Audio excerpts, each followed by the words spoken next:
저희가 기자회견을 굉장히 많이 하는데요. 특정 사안과 관련해서 이렇게 의견서를 그냥 동시다발로 제출하는 경우는 굉장히 드문 경우입니다. 그만큼 국가보안법이 언론의 자유도 침해하고 있다라고 저희 절실하게 좀 느꼈기 때문에 오늘 그 의견서들을 각각 제출한 거고, 그 뜻을 모아서 오늘 기자회견 바로 시작하겠습니다. 저희들 기자들이 기자회견을 한다는 것은 참 좀 약간 어색하기도 하고 드문 일입니다. 그렇지만 오늘 우리가 현장에서 뛰는 기자들 또 PD 뭐 이렇게 중심으로 해서 오늘 모여서 기자회견을 하게 된 이유가 있습니다.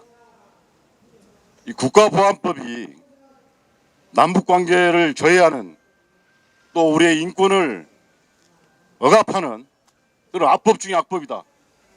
뭐 이렇게 널리 알려져 있습니다만, 특히나 법이 있으면서 대한민국의 언론의 자유가 있다라고 도대체가 말을 할 수가 없기 때문에, 그래서 우리가 다시 한번 널리 알리고 우리 스스로 그 문제점을 알고 스스로 오기 위해서 오늘 이렇게 모인 겁니다.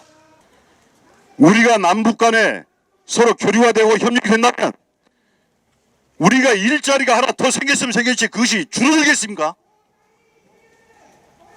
이 지구상의 마지막 남은 기회의 땅이라고 하는 것이 뭐 연해주라든가 저 동북 삼성이라든가 또 저기 대륙이라고도 이렇게 이야기를 합니다. 우리가 그쪽으로 나가야 되지 않겠습니까? 평화철도를 타고 철도를 연결해서 런던까지 중앙아시아까지 이렇게 교통을 해야지 되지 않겠습니까? 헌법재판소에서는 국가보안법이 언론 자유라는 것을 헌법에서 정한 기본권을 억압하는 그런 위헌 법률이라는 것을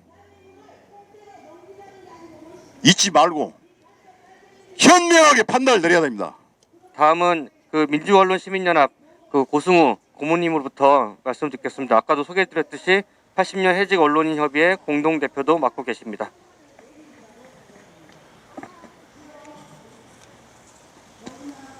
우리 헌법 1조 2항은 이렇습니다. 대한민국의 주권은 국민에게 있고 모든 권력은 국민으로부터 나온다. 이렇게 되어 있는데 국가보안법은 어떻습니까? 모든 국민이 북에 대해서 적대시하고 북한을 경멸의 대상으로만 여기도록 강조하고 있습니다. 북에 대해서는 전체 주민도 이른바 불법단체의 구성원으로 해가지고 일체 남쪽에서 접촉도 할 수 없고 왕래할 수도 없고 통신도 할 수 없습니다. 그래서 우리가 이 국보법이 뭐 70년 됐습니다만 그 1960년부터 2000년 후반까지 국보법이 적용된 이 사례를 보면 약 만여 건 중에 그 7조 위반이 90% 이상 됩니다. 그리고 국보법이 2000년대 중반까지는 하루에 한 건꼴로 일단은 공안당국에 의해서 일단 이 부분이 적용이 됐는데, 오늘날 21세기에도 최근에도 국보법이 적용된 사례가 있어서 많은 사람을 분노케 하고 있습니다. 국보법은 대통령만이 거의 유일하게 이 국보법에서 자유롭습니다.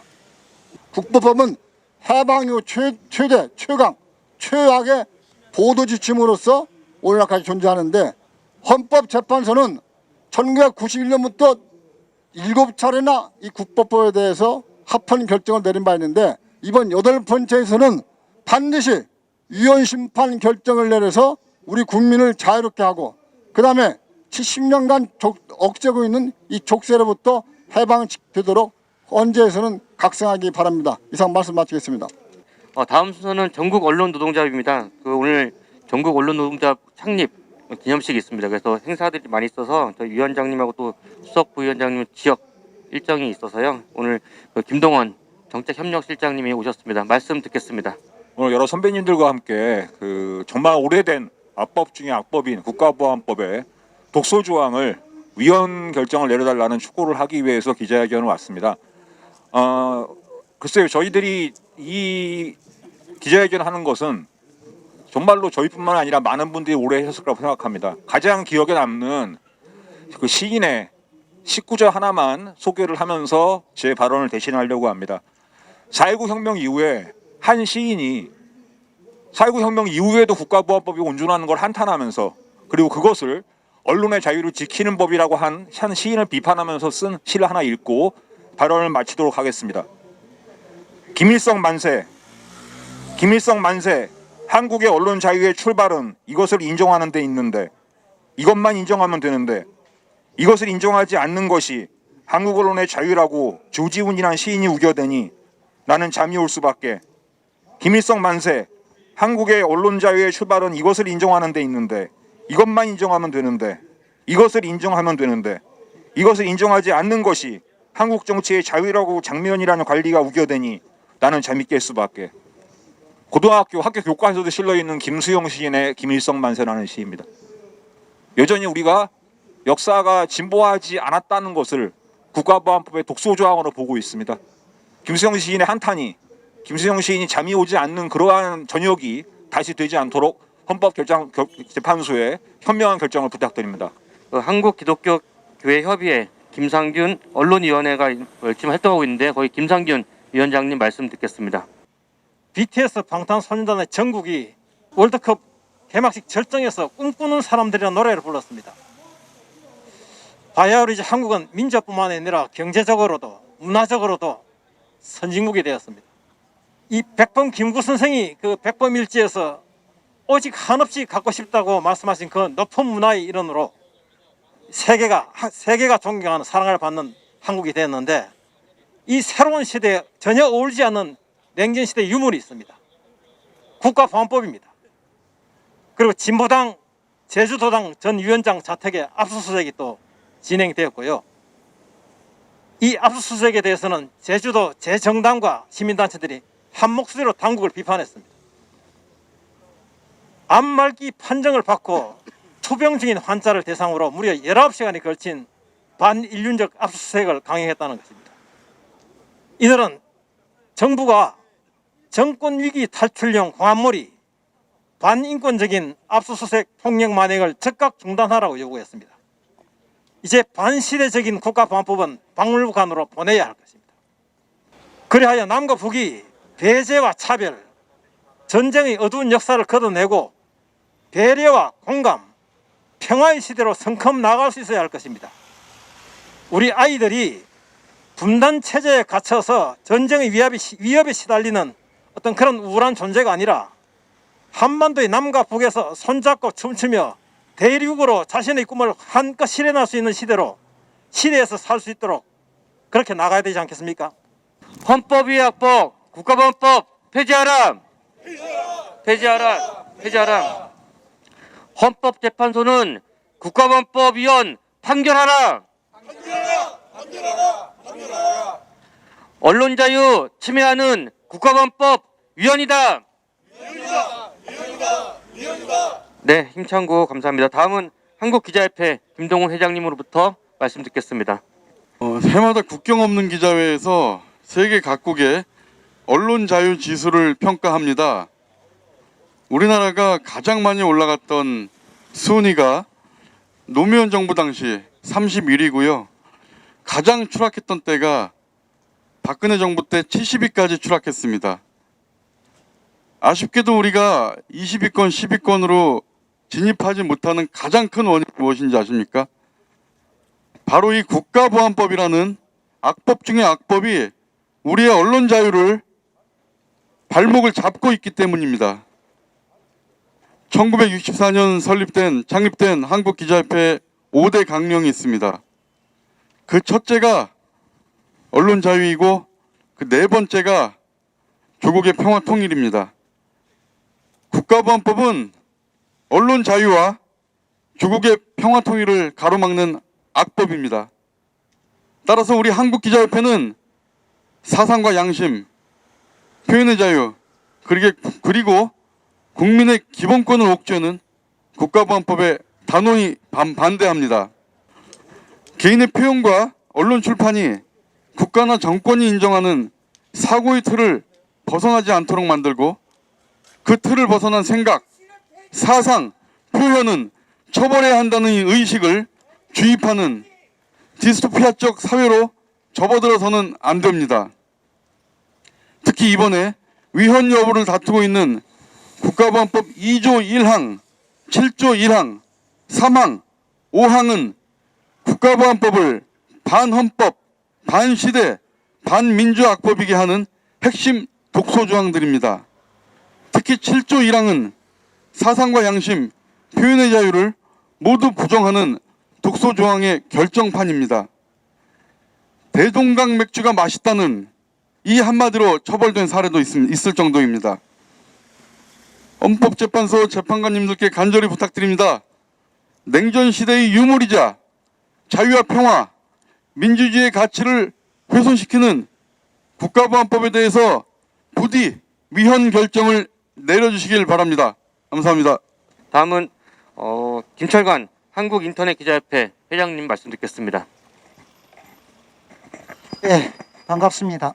어쨌든 이태원 참사 희생자들을 추모하고 또 그 부상자들 그 쾌유를 빕니다. 이런 엄중한 국가보안법 기자회견에서 이렇게 그래도 앞서두에 이런 말을 해야겠다는 생각으로 말씀드렸습니다. 그리고 이에 대한 진상규명과 철저한 책임자 처벌 이게 필요할 것 같습니다. 우리 언론단체들이 이렇게 국가보안법에 정식 의견을 내고 오늘 이렇게 모여서 기자회견을 한 자체가 큰 의미가 있다고 생각합니다. 그리고 이런 문제는 우리보다도 더 국민의 대표로 뽑은 국회의원들이 나서서 법을 개정하고 해야 되는데도 불구하고 지금은 야당이 됐습니다만은 여당 한 180 이상의 국회의원들을 가지고도 지금 유야무야 이 회기 내에서 하지 않으려고 여야 모종의 썸씽이 있는 것 같습니다. 그래서 이번 국가보안법으로 인한 희생자들에게 명예를 회복할 수 있는 기회를 주는 것이 헌법재판소입니다. 헌법재판소의 현명한 판단을 바랍니다. 한국PD연합회 이채훈 정책위원님 말씀 듣겠습니다. 국가보안법은 생각보다 가까이 있습니다. PD연합회가 왜 국가보안법 폐지를 요구하는가? 2020년 TVN 드라마 시착이 북한군을 미화했다는 이유로 했습니다. 인민군 를 카리스마 넘치고 남한 여성을 보호하는 평화적 인물로 묘사했다는 게 이유입니다. 이건 국가보안법 7조 찬양고국죄에 해당되는 것입니다. 이듬해 2021년 JTBC 드라마 설강화가 국가보안법 위반으로 또 고발됐습니다. 한국에서 민주화운동 시대를 배경으로 간첩이 로맨스를 하는 것 묘사는 명백한 간첩 미화다. 네. 그리고 너무 어처구니가 없어서 웃음이 나올 지경인데 그리고 실제로 처벌되지 않았습니다. 그러나 이것은 그 PD들의 어떤 창작의 어떤 의지 그걸 굉장히 위축시키는 해악이 있습니다. 이뿐이 아닙니다. MBC에서는 다큐멘터리 이전은 말할 수 있다 해서 국가보안법을 다뤘는데 바로 그 이후로 국가보안법으로 고발된 바가 있습니다. 또 SBS도 예외가 아니죠. 그것이 알고 싶다는 2014년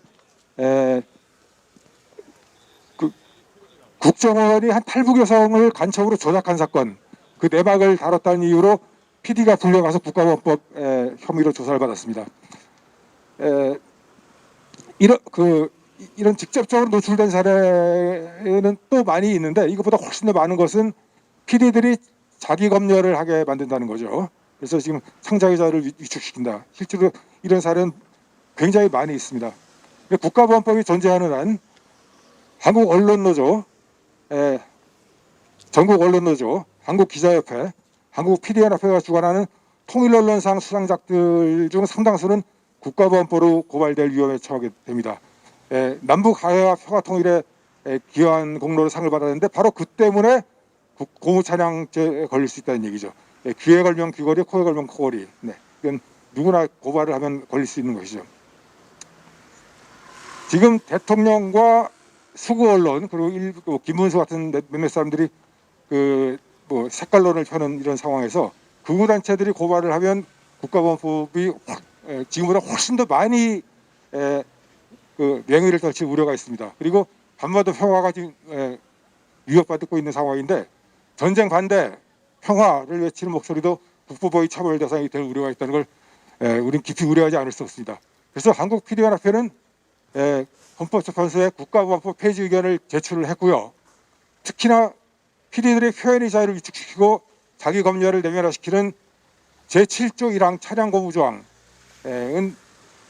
제일 먼저 폐지해야 된다고 생각합니다. 한류가 세계인을 영향시키고 있는 지금 낡은 시대의 유물인 국가보안법은 더 이상 존재해서는 안 된다는 게 저희 PD연합회의 입장입니다. 감사합니다.